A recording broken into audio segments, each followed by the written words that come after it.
Here's how to fix File Explorer not responding or refusing to open in Windows 10 or 11. Start with the quickest fix.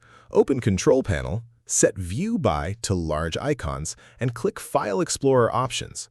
Make sure Open File Explorer 2 is set to this PC, then click the Clear button under Privacy and press Apply. A corrupted quick access history is a surprisingly common cause of File Explorer freezing on launch, and clearing it takes seconds.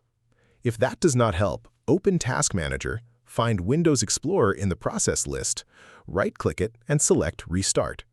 Windows Explorer is the process that powers File Explorer, the desktop, and the taskbar.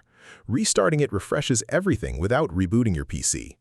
This is a useful fix to remember for any situation where the taskbar or desktop becomes unresponsive.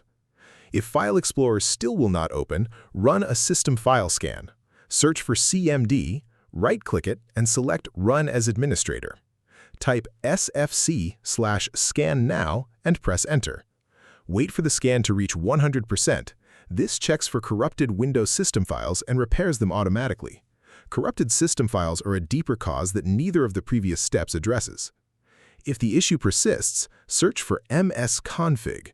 Go to the Services tab, check Hide All Microsoft Services, and click Disable All. Press Apply and restart. This eliminates third-party services as the cause. If File Explorer works after this, a background application is interfering. If this helped you out, hit that subscribe button for more straight-to-the-point tutorials on Step by Click.